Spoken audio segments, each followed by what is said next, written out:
Alors, à la famille, je suis très heureuse de vous retrouver. Vous m'avez beaucoup manqué. Aujourd'hui, épisode 81.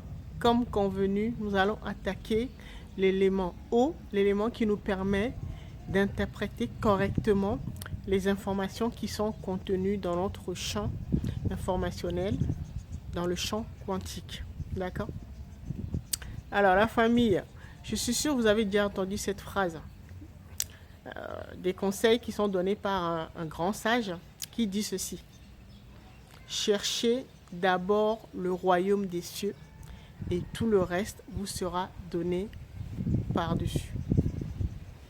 Eh bien, le royaume des cieux, eh bien, c'est le septième ciel, c'est-à-dire la septième dimension dont on parle depuis le début de cette aventure. D'accord? Alors, et pour pouvoir y arriver, il y a un mot d'ordre à suivre. Préserver son énergie parce que pour faire ce voyage, pour faire ce saut quantique, on a besoin d'énormément d'énergie. Et pour gagner de l'énergie et pour en préserver, il faut commencer déjà à ne plus en perdre. D'accord? Alors, comment perdons-nous de l'énergie?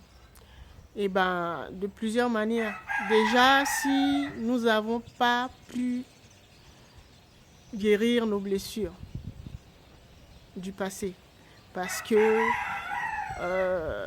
des gens nous ont trahis, nous ont fait du mal, et qu'on ressasse le passé, on a du mal à passer à autre chose, et bien ça crée des failles, des trous dans notre poche énergétique, et c'est ça qui nous permet, qui nous met en fait à la merci de ces forces démoniaques du bas astral.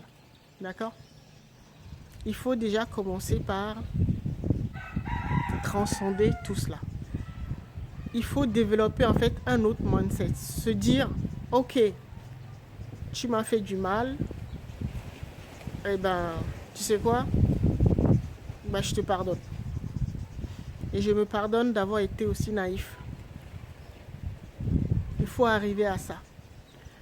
La déconnexion ou la libération commence par ça, par le pardon. Parce que tant que vous ne vous dites pas ce que tu m'as fait, le mal que tu m'as fait, n'est rien par rapport à ce que je suis. Je suis plus grand que ça. D'accord? Ça veut dire quoi? Ça veut dire que vous devez être capable de comprendre et vous connaître en vous disant que vous êtes un être merveilleux, hyper puissant. Et que c'est pas les petites blessures ou les trahisons qui vont vous arrêter. Parce que ce que vous avez subi est une petite parenthèse par rapport à ce que vous êtes ou surtout par rapport à votre histoire, à toutes les incarnations que vous avez vécues. D'accord? Vous devez être capable de dépasser tout cela. Sinon, ça vous laisse à la merci de ces forces. Et le pire, c'est que vous devenez vous-même un vampire énergétique. Parce que si votre poche énergétique est trouée, forcément, vous allez être emmené à vampiriser vos proches à votre tour. Souvenez-vous, ces forces se nourrissent de notre souffrance. D'accord? Nos émotions négatives. Et donc, elles nous montent les uns contre les autres. Elles montent les enfants contre les pères contre les mères, vous voyez? Et donc, si vous avez du mal à interpréter correctement les informations ou à identifier la nature des êtres qui vous entourent ou des informations qui vous entourent, c'est parce que vous avez des failles au niveau de votre poche énergétique. Apprenez à transcender vos blessures. Même si on vous a fait du mal, on a fait du mal à votre famille, à votre peuple, dépassez cela. Parce que vous êtes plus fort que les blessures, que vos blessures. D'accord? Alors, j'ai compris par rapport à des petites attaques psychiques que j'ai reçues dans la semaine, que j'ai parlé, j'ai abordé un point sensible. Et nos amis d'en face ne sont pas contents. Et quand j'ai fait mon investigation, je me suis rendu compte que c'est parce que, les guides me disent que c'est parce que j'ai parlé de l'univers miroir. Donc, allez voir l'épisode 80, l'épisode précédent, ceux qui ne l'ont pas vu. Ça veut dire quoi? Ça veut dire que l'univers miroir est un point central de leur système, de leur supercherie. Ça veut dire que vous devez être capable, notez-le quelque part qui sera visible, que vous allez pouvoir voir tous les matins, soit sur votre frigo, soit sur le miroir, à un endroit de la maison. Ça veut dire que l'univers miroir est très très très important. Il y a une piste qui commence par l'univers miroir.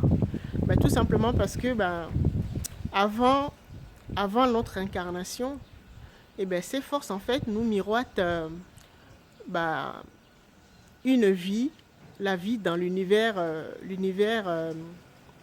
miroir. C'est-à-dire tout se passe bien, c'est la joie, la paix, voilà, tout se passe bien, c'est le paradis, d'accord? Et donc notre âme, en regardant ces images, se dit ok, super, ça va être cool comme incarnation. En fait, dès qu'on dit oui, il nous plonge dans l'autre univers miroir, là où on va le plus galérer. C'est comme ça que beaucoup de gens se font avoir. Parce que vous allez vous demander, mais comme c'est compliqué, mais pourquoi les gens s'incarnent? En fait, c'est parce qu'elles nous montrent les images de l'univers miroir, là où tout se passe bien. Et dès qu'on accepte de s'incarner, il nous plonge directement dans l'univers miroir où tout se passe mal. Et donc, dès que vous rentrez en incarnation, en gestation, quand vous êtes dans le ventre de votre mère, tout de suite vous vous rendez compte que y a des choses qui ne fonctionnent pas, quoi. Dans la famille, soit la maman est stressée, vous sentez qu'il n'y a vraiment pas d'amour. Et elles vont vous dire non, ça va aller, vous allez voir et tout. Et en fait, c'est comme ça qu'on se fait avoir. D'accord? Alors, ça parle de quoi l'élément eau? L'élément eau veut également dire que nous devons apprendre les 3 langages de nos 3 conseillers, c'est-à-dire le corps, l'âme et l'esprit. D'accord? Le langage corporel du corps, on l'a déjà vu, le langage émotionnel de l'âme et surtout le langage symbolique de l'esprit. C'est le plus important, tout simplement parce que c'est l'esprit qui guérit le corps. Vous devez apprendre à décoder le langage symbolique. Parce que comme c'est l'esprit qui crée votre réalité et qui agence, structure votre vie dans la matière, vous devez savoir communiquer avec votre esprit. Et donc ça passe par le langage symbolique. Parce que si vous ne comprenez pas le langage qu'utilise votre esprit, vous aurez du mal. Bon, c'est ce qu'on va voir tout au long de ces épisodes quand nous allons parler de l'élément eau qui nous permet d'interpréter correctement. Et donc, vous voyez bien, nous allons beaucoup parler de langage symbolique. Alors, quelques astuces que je peux vous donner, c'est le langage symbolique, c'est lié à l'interprétation, par exemple, des rêves. Souvent, quand vous faites des rêves, souvent ça ne veut rien dire. Pourquoi? Parce que votre esprit vous parle avec des symboles et tout cela, des couleurs, voilà, des synchronicités, des images, des lettres anciennes. Vous voyez tout cela? D'accord? Et donc, c'est ça qu'il faut apprendre à décoder.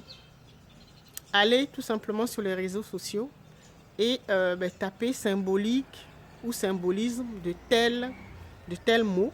Si vous avez rêvé par exemple de lion, bah, allez sur les réseaux sociaux, sur Google, bah, tapez symbolise de